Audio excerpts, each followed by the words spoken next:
warned you of the dangers. There is nothing I can do.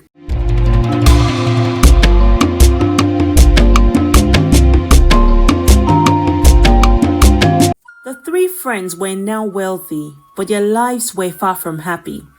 Nnamdi's mother's death hit him hard, leaving him with a deep, unending sorrow. Her death felt like a dark shadow that followed him everywhere. Despite his wealth, he could not escape the sadness that gripped his heart. Every morning, he would visit her grave, asking for forgiveness and seeking solace. The riches he once craved now seemed meaningless without her presence. Chidi, now without his manhood, felt lost and incomplete. He no longer felt like the strong, capable man he once was. His laughter, once a common sound in the village, was now a distant memory. He poured his energy into his work, hoping to find some solace in the toil of his hands. Chidi built beautiful furniture and crafted intricate carvings, but none of it filled the void he felt inside. The once joyful carpenter was now a man who hid his pain behind a facade of determination. Obinna, who could never marry, watched with a longing heart as his friends married and started families. Every wedding in the village was a painful reminder of the life he could never have. He tried to find happiness in his wealth, buying vast farmlands and becoming a leading figure in the village. Yet, the joy he expected to find in wealth eluded him. His fields were beautiful and his harvest plentiful, but his heart remained empty. He would often sit alone, staring at the horizon, dreaming of the family he could never have. Despite their troubles, they tried to make the best of their riches. Nnamdi expanded his shop and became the wealthiest merchant in the village. He employed many villagers, providing jobs and prosperity. His shop was always bustling with activity, and he was known for his generosity, often giving food and money to those in need. Yet, behind this smile, Nnamdi's heart ached with the memory of his mother. Chidi, though somber, used this money to build a grand workshop, employing many villagers as well. His workshop became a hub of activity, a place where villagers came together to work and share stories. Chidi's craftsmanship was unmatched, and his creations were sought after by people far and wide. He found some comfort in knowing that his work brought joy to others, even if he could no longer find joy in his own life. Obinna, on the other hand, bought vast farmlands and became a leading figure in the village. His land produced more than enough food for everyone. He built a large house on his property where he lived alone, surrounded by his wealth but haunted by his loneliness. The villagers respected him, but they also pitied him, seeing the sadness in his eyes. One night, as they sat together, reminiscing about their journey, a familiar chill filled the air. The firelights flickered and dimmed, casting long shadows across their faces. From the shadows, Oganigwe appeared, her presence as enchanting and daunting as ever. Her eyes glowed with an outwardly light, and her voice carried a tone of both allure and menace. Nnamdi, Chidi, Obinna, she said softly, your sacrifices were only the beginning. To maintain your wealth, more sacrifices are required. The friends were stunned. They had thought their ordeal was over. Oganigwe continued, for each full moon, a new sacrifice must be made. If you refuse, you will lose everything. The friends exchanged worried glances. They had already given so much. Could they bear to give more? The allure of their wealth and the fear of losing it weighed heavily on their minds. The next morning, the friends sought counsel with Eze, the village chief priest.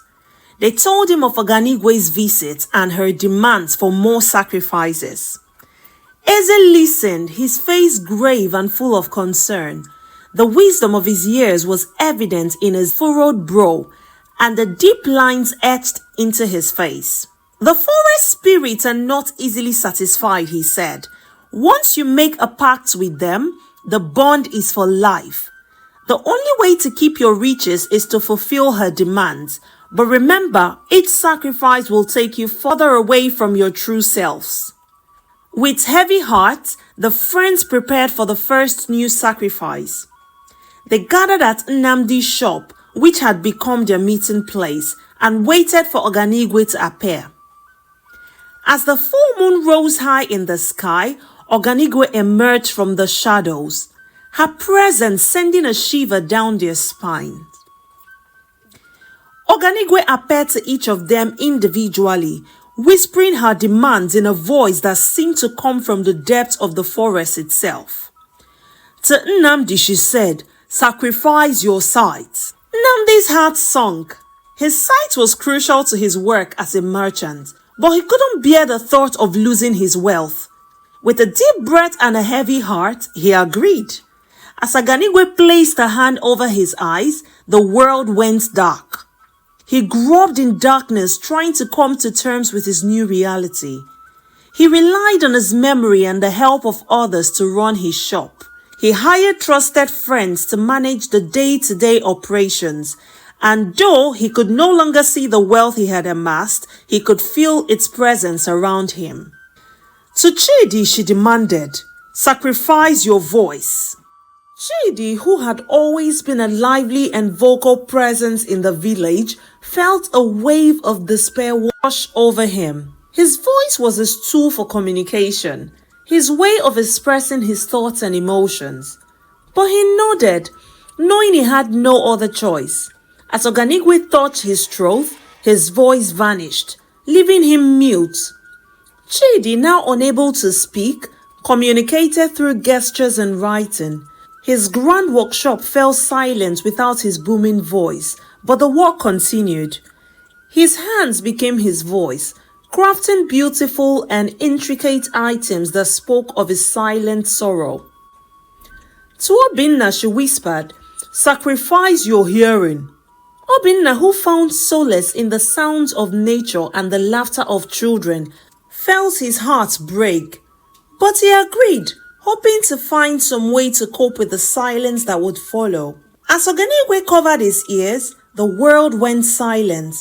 Obinna, unable to hear, found the world a strange and distant place. The laughter and chatter of the village were lost to him, replaced by a constant air silence. He threw himself into work, tending his vast farmlands from dawn till dusk, trying to find solace in the rhythm of the earth. The pain was unbearable, but they endured, clinging to their wealth. Each friend faced a new reality with a mixture of courage and despair. The sacrifices had changed them, but they hoped that their riches will bring some measure of happiness and fulfillment. Nnamdi, once a vibrant man with a keen eye for detail, now groped in darkness. He struggled to navigate his shop, relying heavily on the support of his trusted employees. Despite his blindness, he tried to maintain a semblance of normalcy, continue to expand his business and help the villagers.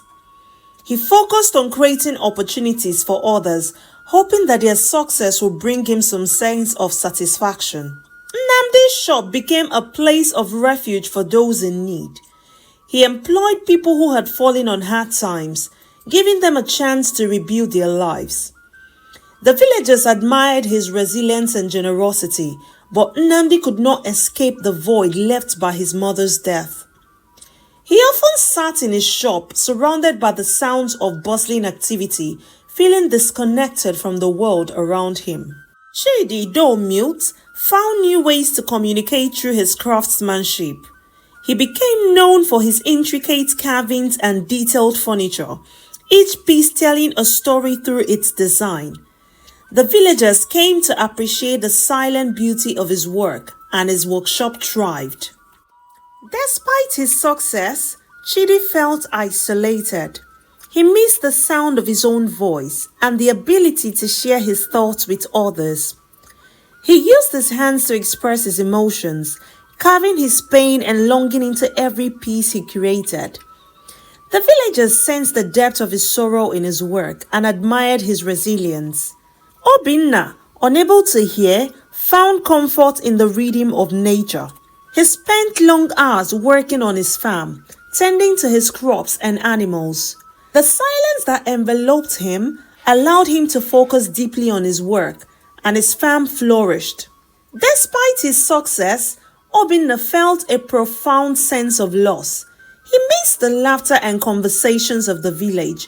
He yearned for the sound of the wind rustling through the trees and the songs of birds. The silence that once brought him peace now felt like a prison. With each full moon, Oganigwe returned, demanding more. The sacrifices became increasingly brutal, and each time the friends complied, though their spirits grew weaker. To Nnamdi, Oganigwe demanded his right hand. To Chidi, she took his left leg. To Obinna, she claimed his right ear. Each time they gave something up, they felt a piece of their soul fade. Their bodies were now marred and broken, shadows of their former selves. Despite their sacrifices, the villagers grew suspicious. How did the three friends keep amassing wealth while suffering such strange afflictions? Rumors spread, and soon they were shunned by all. Their wealth no longer brought them admiration, but fear and isolation. Nnamdi's shop, once bustling with customers, became very quiet. People whispered behind his back, fearful of the dark magic that seemed to follow him. Chidi's workshop too lost its luster. The once vibrant place of creativity now felt cold and haunted. Obinna's farmlands, though still fruitful, were tended in solitude. The villagers avoided him, fearing the curse that had befallen him. One night, as the friends sat in silence, Oganigwe appeared again, her presence filling the room with an icy chill. This time, her demands were the most heart-wrenching. To Nnamdi, she said, "Sacrifice your legs." To Chidi, she demanded, "Sacrifice your sight." To Obinna, she whispered, "Sacrifice your voice." The friends were at their breaking point. The thought of losing more was unbearable. They pleaded with Oganigwe, but her face remained cold and unyielding. Desperate, they returned to Eze, hoping for a way out. The chief priest, seeing their suffering, shook his head sadly. "I warned you of the dangers. There is nothing I can do." With no other options, the friends faced Oganigwe's demands once more. Nnamdi lost his legs, Chidi his sight, and Obinna his voice. Their lives became a living nightmare, and the wealth that had once seemed so desirable now felt like a curse. One night, Nnamdi had a strange dream. In the dream, he saw his mother smiling and healthy. She spoke to him gently. "My son, I am at peace. Do not be afraid. The spirits have their ways, but love overcomes all. Find solace in the love around you and the strength within." When Nnamdi woke up, he felt a sense of calm he hadn't felt in a long time. Though he couldn't see, he asked his friends to guide him to his mother's grave. There, he knelt and spoke to her, pouring out his heart. The act of connection brought him some peace, a small glimmer of hope in his dark world. Despite losing his voice, Chidi's workshop became a symbol of resilience. The villagers, though fearful, couldn't deny the beauty of the items Chidi created. One young boy, Ikem, was particularly inspired. He began visiting Chidi's workshop every day, learning from him through observation and gestures. Ikem's presence brought a new energy to Chidi. The boy's curiosity and determination reminded Chidi of his own youthful ambitions through Ikem. Chidi found a way to communicate his passions and skills. His workshop, once a place of silence and sorrow, started to buzz with the joy of creation once more. Obinna, though deaf and voiceless, discovered a new way to express himself through his garden. He began planting flowers alongside his crops, creating a beautiful tapestry of colors. The villagers, initially hesitant, were drawn to the beauty of his work. They began to visit his garden, finding peace and solace among the blooms. Obinna found a new purpose in nurturing his garden. Though he couldn't hear the praise of the villagers, their appreciative smiles and gestures filled his heart. His garden became a place of healing, not just for him, but for the entire village. The friends could no longer bear the pain. They decided to refuse Oganigwe's next demand no matter the cost. Oganigwe appeared again, this time her eyes blazing with anger. "If you will not sacrifice, then you will lose everything," she hissed. With a wave of her hand, their wealth vanished. The gold turned to dust and the jewels to pebbles. But the loss of wealth was not the end. Oganigwe's curse lingered. The friends, already broken in body, began to fade in spirit. One by one they fell ill. Nnamdi, Chidi and Obinna, who had once been filled with dreams of riches, now faced their final days with regret and sorrow. As the sun set over the village for the last time, the three friends lay side by side, their breaths shallow and weak. They had learned too late that the pursuit of quick wealth came with unimaginable cost. Their story spread throughout the village, serving as a somber reminder of the dangers of greed. The villagers mourned their loss, but they also took heed of the lessons learned. The tale of Nnamdi, Chidi and Obinna teaches us that the quest for quick riches can lead to immense suffering and loss. True happiness and fulfillment come from the appreciating what we have, working hard and valuing the simple joys in life. Do not forget to leave your thoughts in the comment section. Do well to hit the subscribe button and share this to your families and friends. Thank you for watching. Goodbye.